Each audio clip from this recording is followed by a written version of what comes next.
Today we'll be talking about The Cursed Part 1 by Jen Soska. This book here is your Japanese supernatural horror book, and Jen is also a fan of the body horror subgenre, which I'll be honest with you, right off the bat, there is a body horror sequence here that I was not a big fan of.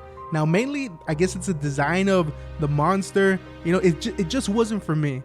It's rare when I actually enjoy the body horror subgenre. A movie like The Substance that came out last year or in 2024, those last 20 minutes or whatever it was, my eyes just rolled and I wanted to turn it off, but I wanted to see how it would end just because, I wasted my time, so I might as well just see how it ended.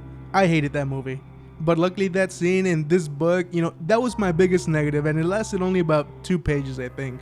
Now, this book begins with Lillian finding her husband murdered in their apartment, and now Lillian has to deal with not only the aftermath, but also the curse within her. Lillian knows that something is going on with her. Pain and suffering makes her stronger, but she doesn't know why. We deal with other supernatural elements as well, for example, a demon who is addicted to a character's addictions. I really enjoyed these parts of the book where the supernatural parts were showcased. Of course, we do have new characters being introduced as well. The introduction to a character named Kiko, who's a spirit photographer. I think this character is interesting because of what she's able to not only capture with a camera, but also with her knowledge of the supernatural. But her introduction did feel a bit out of place, being allowed to take pictures of the crime scene. It would have made a bit more sense, to me at least, if she sneaked in somehow after the detective and the coroners were done. She then can take a few pictures. Meanwhile, the detective is closing in on the apartment once again to make sure, it's all clear, or maybe he forgot something. Which then he would find her there with her camera, and that would have been the perfect time to show him these spirits instead of letting her take pictures while the coroners and maybe even other cops are in the apartment. Now, that's just me though, and I guess you could say that it's more of a nitpick. One part that initially felt off is when Lillian began this somewhat romantic relationship with someone, and I thought to myself, that was way too fast. And I would have let it slide if both characters regretted what they did that night, but instead they were holding each other the next morning like if they were in a relationship. It seemed off, but then I thought about it.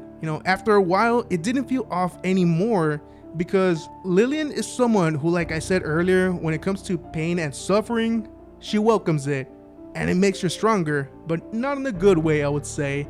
And what she did the night before, like way before this guy arrived to find her lying on the floor, she was somewhere else and she created this monster, and that monster suffered alongside someone else. Lillian is a complex character because of what she possesses inside her. There's a lot of mystery to her. There's still much to learn about her powers, and this curse within her, how is it able to turn someone into a monster is a good question. We know Lillian eventually will turn over to the dark side, which means she will truly embrace what's inside of her, and that'll be interesting to see. Overall, there is a lot here that I really like, but there were those couple of moments that I mentioned that I didn't quite enjoy. I really like the art in this book. I really dig it, and the colors are just gorgeous as well.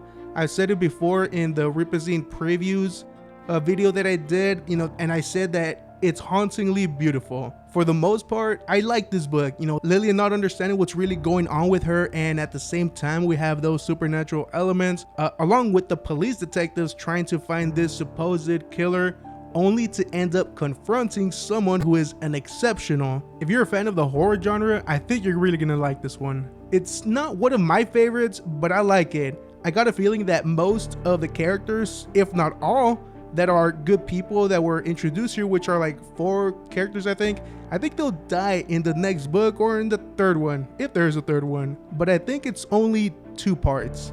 I think that by the time she officially partners up with Michael and both go off together, she will completely have let this curse within her consume her, and she'll end up killing the people that have been trying to help her. Now, I haven't read the Black Eye Club, and thanks to Jen's letter to the fans here in this book, we know that Lillian makes an appearance there, so we'll see what happens in that book.